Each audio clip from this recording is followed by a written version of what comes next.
Shalom, Israel. This is your brother, His Will, coming at you with a bill.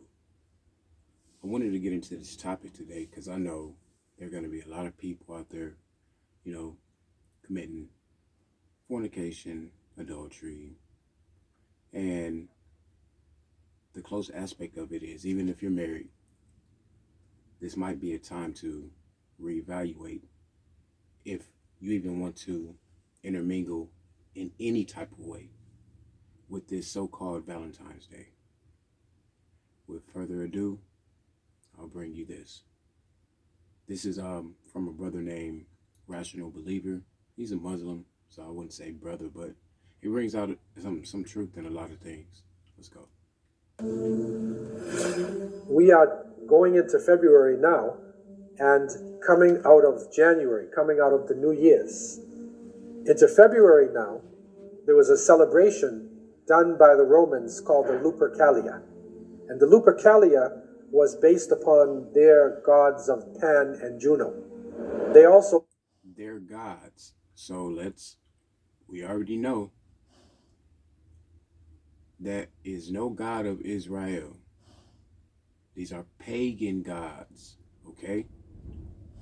We need to understand. I really, really need for us to understand that. So when you're doing these, when you're having sex even on today, you're in a way spiritually going to their gods of fraternity and adultery. So let's get into it. February is actually named after one of their gods as well. And so this is a time where you're coming out of the winter and you're going toward the spring season. And so they used to have large gatherings of young people. Listen up. And they would take the name of women, put them in a large container, and the men would choose them and literally have a sexual relationship. Do you see the iniquity happening here?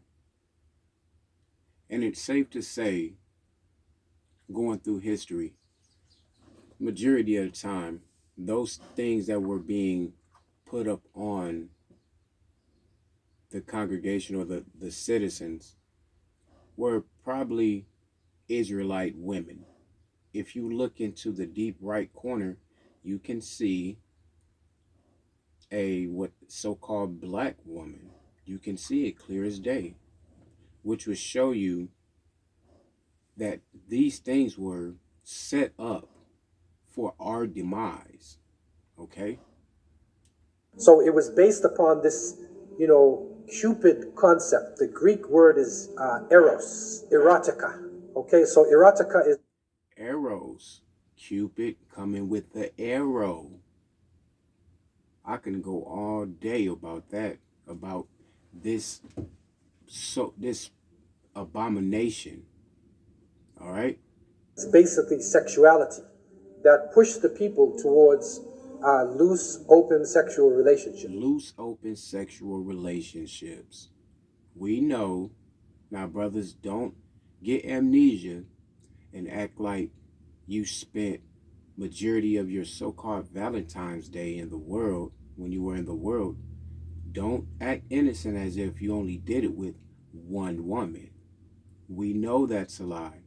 We had all of our phone contacts ready with the boost chirps and the Blackberries. All the chicks that we were going to commit fornication and adultery with, we had them lined up to make them feel special. And now do you see how they've reversed all their wicked ways throughout this so-called history and have made it to seem as it's love, love, love. Even the Christian churches are getting into these things, and we need to be awakened about this, okay? I digress. And so that was the main issue on this occasion. And this is where you get cupids from and hearts and things like that.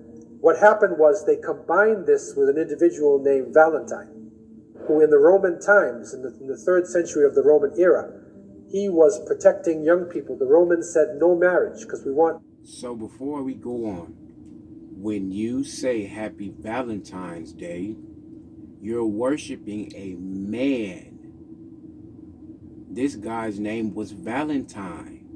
It has nothing to do with a baby with a heart shooting arrows at people, making them fall in love. Do you get me? All right. Men to fight strong in battle, so we're not going to let you get married. Valentine, a religious priest, he is an innocent person who's protecting young people and wanting them to get married according to the rules of the church. He disagreed. I'm just going to stop right there, and I'm going to just, do my last sayings on this. This was just a reminder to show you how deep the church even goes upon these things. They even went into about how marriage was prohibited. It was an open orgy. This holiday was brung on straight wickedness and abominations. We need to understand this, Israel. If you plan on even giving roses on this day, I'm asking you to reconsider this symbolic pagan worship. Okay? With that being said, I want to say I love you all. This is Mr. Kwam Yasharala, His Real Israel, signing out. Shalom.